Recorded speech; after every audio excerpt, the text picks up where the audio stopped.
Bismillahirrahmanirrahim. Assalamualaikum warahmatullahi wabarakatuh. Alhamdulillahirabbil alamin.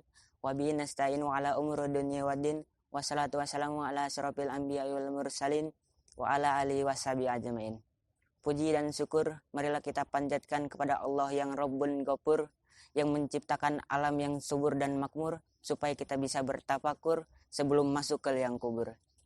Dan tak lupa salawat serta salam marilah kita panjatkan kepada junjungan alam yang telah membawa perubahan dari zaman jahiliyah ke zaman ilmiah, dari zaman onta ke zaman Toyota, yakni Habibana wa Nabiyana Muhammad sallallahu alaihi wasallam. Kepada tabi'in dan tabiatnya dan sampai kita sebagai umatnya, semoga mendapatkan syafaatul uzmah beliau di yaumil akhir kelak. Amin ya rabbal alamin. Para pendengar yang dimuliakan Allah, di sini saya akan membawakan sebuah kultum yang berjudul Antara Perbuatan dan Ucapan. Allah membenci orang yang berucap namun tidak sesuai dengan perbuatannya, dan Allah membenci orang yang berkata namun tidak sesuai dengan kenyataannya. Allah Subhanahu wa taala Maha mengetahui khianatnya mata yang sembunyi di dalam dada, dan mengetahui orang-orang yang berkata di dalam kehidupan dunia ini.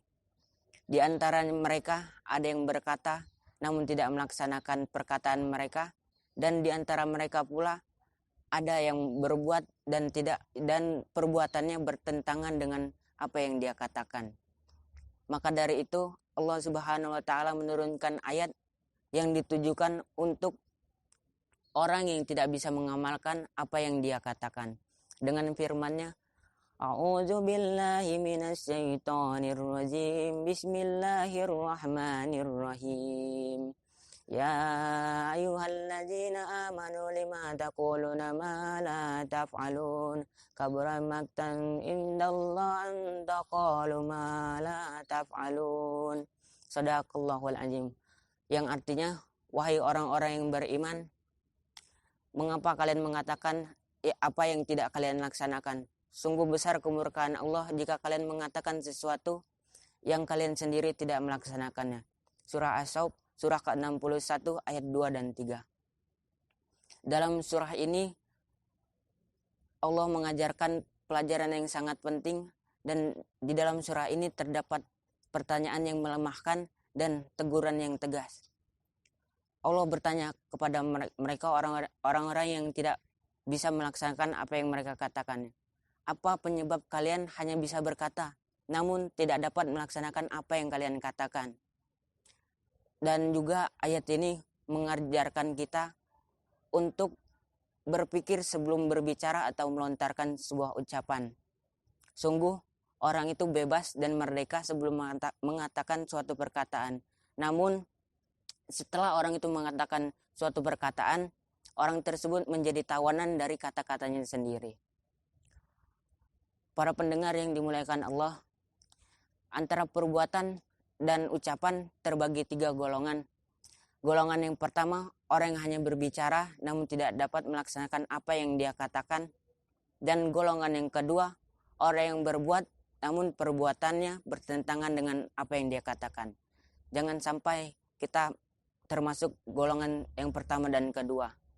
Dan golongan yang ketiga, orang yang berkata dan berbuat sesuai dengan apa yang dikatakannya. Bahkan lebih, orang ini tidak mau membicarakan apa yang mereka perbuat kecuali dengan maksud tujuan yang mulia. Golongan orang dalam kelompok ketiga ini adalah orang-orang yang pilihan dari manusia-manusia yang terbaik. Intinya, kita diperintahkan untuk berpikir sebelum melontarkan perkataan atau sebuah ucapan, berkata dan melaksanakan perkataan kita, dan melaksanakan apa sesuai dengan apa yang kita perbuat. Demikian kultum yang bisa saya sampaikan. Mohon maaf apabila ada penyampaian yang salah, karena al-insanu mahalul qata wa nisan, sesungguhnya manusia adalah tempatnya salah dan lupa. Wabillahi taufiq wal hidayah. Wassalamualaikum warahmatullahi wabarakatuh.